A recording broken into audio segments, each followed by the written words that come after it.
there, Mr. Jiby Thomas. How are you?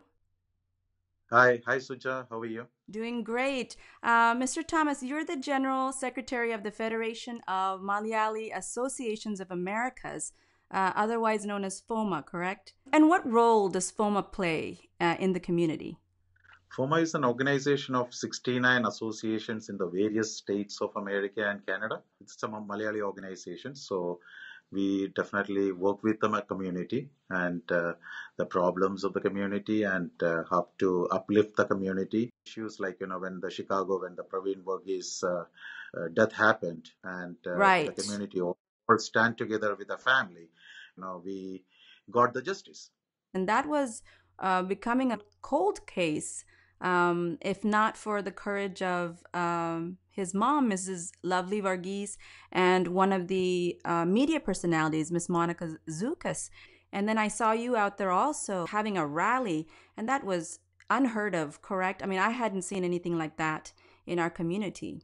Now, there was a lot of people from the Chicago around all over the US.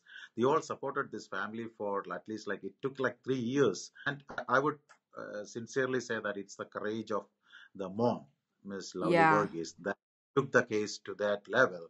Culturally, we're kind of taught to stay a little bit back and silent and not make too many waves. So that was the first time, like, as a community, we all stand together. It's like a taboo, like, people thinks like, if you get into it, like, you get into the problem, it may be the police attention, it may affect your job, it may affect your family, all kind of things. And the community good leaders comes up and take the leadership, and it's like, all these things will change. We have like almost like 600, 700,000 people in US and Canada. In Dallas area itself is almost like 27,000 families.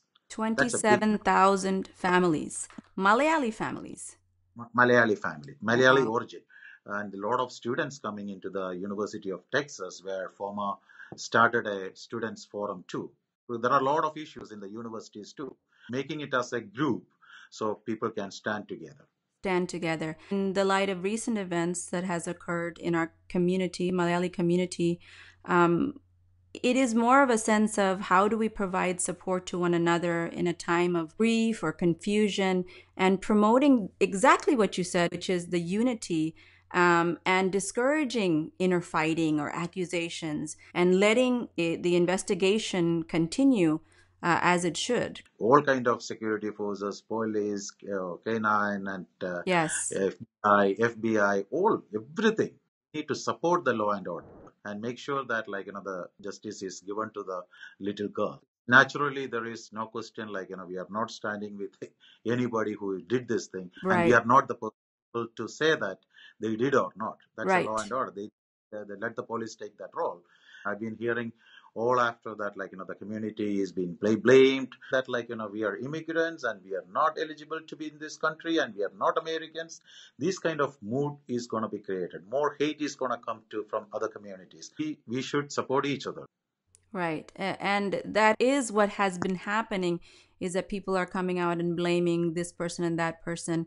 And you're right. I don't think any one of us would want something like this to happen or plan something like this to happen or stand by and allow something like this to happen.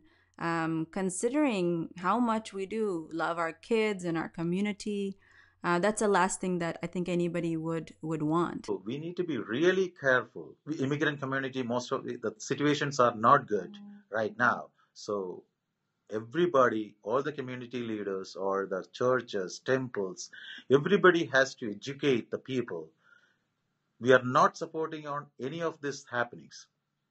We are supporting the community. We should not give a different feel about the community. We are good people. We should give a good message to the community. We have to more involve to the community, the mainstream. We need to get people out and make sure that we are part. We are not dangerous people. The most important thing is these parents, like everything they did legally only. They Yes, approached the one of the agencies in India. They did all kind of legal process. They didn't hide anything. They go through the US process of adoption too, and right. they got a child here. So from that point, what happened? I don't know. So it gives a very wrong message, as if like we bringing adopted child and abusing them here. So it should not go like that. all kind of messages thrashing on the church where they attend and all those things. Yeah. The people, pastors, I would say just not the time to blame each other. Keep the community strong. Well, I see Right. that some Facebook pages, we don't have the courage to come out and talk. They just Right. talk behind a computer, just write whatever the things they come into their mind. We should not be supporting these kind Yeah. of things. And even engaging in that kind of talk. I've also been very careful about that. Obviously, a lot of people have been making comments. And again, we don't know. We don't know what happened. And the story has changed. And I'm hoping that this won't be a setback to parents that want to adopt, because I think it takes a big heart to go out there Yep, and do that. It's not an absolutely. easy thing. Yes, Sucha, there are parents with their own kids, they adopt one more kid. Think about that. It's not the first time somebody adopted a child from India. There are a lot of families wants to give a life for one more kid. So there are lot of good hearts, as you said. So we should be promoting that. Well, there is strength in unity. And I really appreciate you taking your time to come out and talk to me today. Thank you very much, Suja. Thanks for Thank your you. time. Thank you. God bless.